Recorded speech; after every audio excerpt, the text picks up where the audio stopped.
Welcome back. Two top-ranked teams go down in softball, and they finally get to bust out the bats on the baseball diamond. Mother Nature may have delayed the start of the season in North Dakota, but so far, it has been worth the wait. So here to fill us in on some of these wild moments to start the year is our own Jody Norstedt. And Jody, we'll start with softball and what turned out to be a remarkable start for the Valley City Highliners.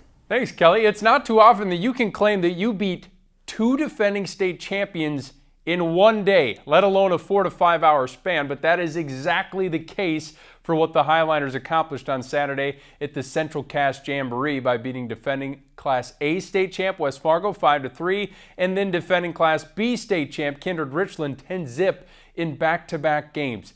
This week, they've been trying to just settle back into practice with a mix of the indoors and the outdoors. Head coach Jason Lindgren had his players hitting inside to give the field a little longer to dry up. Hitting has definitely been a strength so far. Valley City put up 10 runs on 13 hits against Kindred Richland, forcing All-State pitcher Teresa Clinert out of the game in the 4th inning.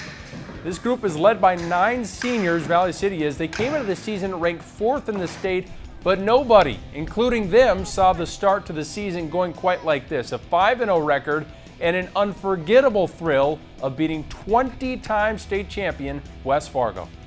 Oh my gosh, it was awesome. I mean, Becca pitched a good game, and Haley got our last out, and I was just kind of behind the plate like, please catch it. Like, we just need this one out, and we all rushed over to Haley.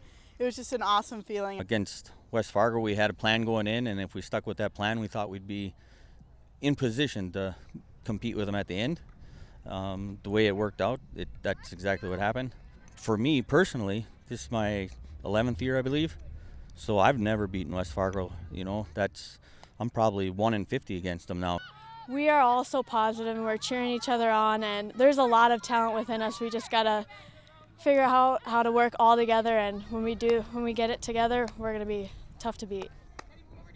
Jason Lindgren telling it like it is, 1-50. We'll see how many spots the Highliners climb in our power rankings in a bit. But first, highlights from last night's critical WDA tilt between Century and Minot. Maddie Zander, don't park too close behind the fence because the Century freshman has some power. It's a 2-run shot for Zander. Patriots are on the board. They score 3 in the inning. To the home half of the second, Minot's Haley Espy shoots a double to left center. The RBI double scores Sophie Weeder, and Minot isn't on the board. This game ends up going to extras. The Magicians win it in walk-off fashion in the 10th, 9-8. So how does this all affect the power rankings? I'm going to keep West Fargo at the top despite the 5-3 loss to Valley City. I think the Packers deserve a little room for error. After all, it was just their second loss to a North Dakota opponent in 8 years. Yeah, but if they suffer one more loss, Valley City is now right behind them at 2. Dickinson and Century not far behind either. In Class B, Central Cass beat Kindred Richland head-to-head 10-6, so the Squirrels take over at number 1. Hart River enters the top 5. The undefeated Cougars have outscored opponents by a combined 55-9 this season. All right, well, we have some movement going on and possibly more with Central Cass and Kindred playing again tomorrow night. So how about the baseball diamond, though? You were at a pretty good game last night, so I've heard, Jody. I was. West Fargo and Fargo North are 1st and 5th respectively in my preseason power rankings. So this one was big, and really all of them will be big games with this abbreviated season. North was coming off a sweep over Valley City on Monday while it was opening night for the defending champion Packers.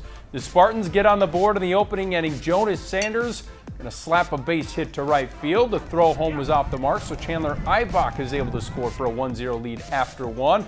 Packers string together some runs in the 4th. Tristan Rorick loops one into right. The wind playing some tricks on the outfielder. It drops in. Tanner Zepeda runs home. 3-1 West Fargo leads. North moves a runner into scoring position in the 4th, but Ryan Barassa freezes him at the plate. Gets the strikeout. Barassa settled in nicely. He'll be one of the top pitchers in the state. 5th inning, the visitors add some insurance. Faircloth drives a hit to left. That brings home Kelly's favorite player, Andy Grabdahl, from second. For a 4-1 lead, West Fargo wins 5-1, picking up an impressive win to start the year. We knew we were going to start off with a really tough competitor right away, and I think we had a little slow start, but after that we really got on it and put runs up after runs, and answering right away was really nice. We kind of figured out what we needed to fix, and we fixed it, and we put up a 3 spot, which was important, and then followed it with another 2. It's always good win the first game. It was a tough game, important game. They're one of the better teams in the East, and hopefully it carries on to the rest of the season. North ended up taking game 2 4-2, but that one won't count in the conference standings. This Central Red River rivalry from Monday counts, though. Central with a 4-1 lead in the third. Red River threatening, but Knights pitcher Zach Bodden gets himself out of a bases-loaded jam with a strikeout. Bottom of 4 now. Red River strikes back. Parker Monet rips one up the middle to tie things at 4.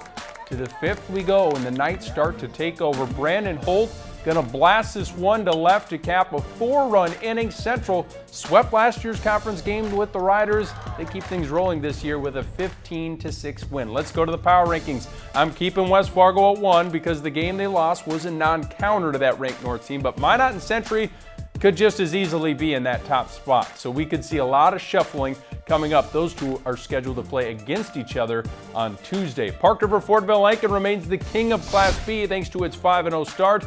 The only change for my preseason top 5 is Carrington drops out. Bishop Ryan is in. The Lions went 24-6 last year and are off to a 6-0 start this season. So those are my rankings, Kelly. I look forward to seeing them change a lot by this time next week. And if you don't agree with me, go ahead and heckle me on Twitter. I can take it, right? I agree. Twitter, that's what Twitter's for, right? Thanks so much, Jody. All right, next on Midco Sports tonight, we bring in our track and field expert, Alex Heinert, and we are going to chat about some new platinum marks in the Dakotas. Stay with us.